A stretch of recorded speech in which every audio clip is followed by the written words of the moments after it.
Hello guys! Magandang araw sa inyong lahat. Dun nga pala po sa mga gumagamit ng Kojiksan, kagaya ko, meron po akong na-experience. Bumili po ako ng Kojiksan. Yung isa po, bumubula. So, na-experience. So, bumili po ako ng Kojiksan sa Lazada shop, which is yung price niya same lang ng price ng iba. Kaso nung ginamit ko siya, hindi siya bumubula. So ito po yung original. Kung makikita nyo, ito naman yung fake. Kung makikita nyo, pares lang, wala siyang diferensya, pares lang po talaga. Mapapansin nyo lang yung box niya, meron mas maliit tong isa, yung fake. Itong original is mas malaki. Tapos yung fake po, makikita nyo, may nakalagay siya ditong sale. Kung alin pa yung fake, siya may nakalagay dito na sale na original daw. Pero hindi po siya original. Fake po talaga siya. So ito, mapapansin nyo po sa likod. Kung makikita nyo po sa likod, yan. Magkaiba po yan sa likod.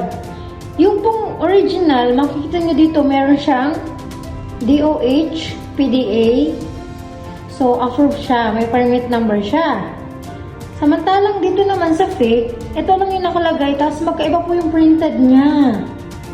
Yung pong fake, talagang nakaano siya. Iba talaga. Mapapansin niyo, iba talaga.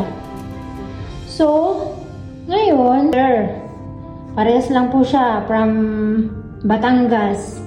Batangas Street. So, sa San Isidro, Makati City.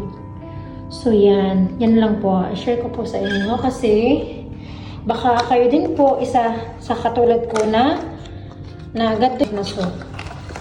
Mapapansin natin, kung makikita nyo po, size. So, yan guys. See? Na-open ko na po. Yan. Ito yung original, ito yung fake. So, yung original po, mas matingkad kaysa sa fake. Mapapansin nyo po, mas malaki yung original kaysa sa fake. Tingnan nyo. See? Makikita po nyo, mas maliit po yung fake sa original. And then, po sa box niya, tingnan mo naman. Mas maliit po kasi yung box niya ng fake. Yan, mapapansin nyo. Tingnan mo dito sa original, almost talagang ano siya. Ano niya sa box is kasya talaga. Pero yung fake, tingnan nyo na makikita nyo.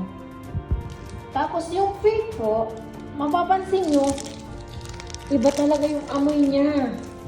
Yung amoy niya, medyo mabango siya. Yung fake, medyo amoy lemon siya. Pero yung original po talaga is amoy niya orange. Ito po talaga yung original. Tapos, pag binuksan mo po kasi to, meron pa siyang plastic sa loob, itong fake. Nagulat nga ako, bakit sabi ko, ang tagal ko nang gumagamit ng pero ngayon ko lang na-experience na, bakit may fake? I mean, ba't sa loob ulit, may clean wrap? So, nagulat ako. Yan po. Ito kasi wala itong loob. Yan guys. Actually, ito, so maybe 3 days ko na siya nagamit. Lagi ko siyang, nagtataka ako. Ngayon, kagabi to, binuksan ko to kagabi kasi nga, hindi ako satisfied dun sa nabili kong una. So, ito yung fake. Ang hirap niyang pabulain. Yung fake, ang hirap niyang pabulain. Ito naman po yung original. Tingnan niyo po yung original. See, yung original po. Makikita niyo. Sobrang bula niya. Guys, tingnan niyo naman yung fake na Kojik. Ito nga yung fake na Kojik. Kahit ano, hindi siya bumula. Ang hirap niyang pabulain. Tingnan niyo oh. Ang hirap niyang pabulain yung fake na Kojik. Ang hirap.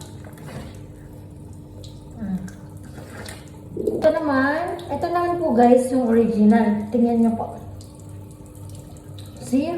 Ang ganda niya sa balat. Ang lambot. Ang bula. See? Ang bula-bula niya. Tapos mapapansin niyo po dito sa original Kojik, medyo mahagdi siya sa mga pimple natin kasi nga medyo matapang siya. At di kagaya nitong fake na wala man lang siyang epekto. Ito kasi, yung original na Kujik, talagang ano siya, mahagdi siya sa mga pimple. Kasi medyo matapang siya. So, dun po sa mga kagaya ko naka-experience ng ganitong klaseng product. So, baka at pinapaalala ko po sa inyo na kailangan nyo din po mag-double check. Ang una po nyo i-double check, almost kasi dun sa mga nakita ko, meron talaga siyang seal. Minsan may mga tape kaya hindi natin siya pwedeng i-open sa loob. So ngayon, mapapansin nyo po, ito po yung difference niya. Lagi nyo po natandaan doon sa mga mamimili kagaya ko. Ngayon, ito yung aking palatandaan sa original. Kasi, naisave ko din yung isang box last time, kaya napansin ko siya. So ito yung original talaga. Ganito yung ano niya, yung printed niya, yung original. Itong fake, ganito talagang siya computerized.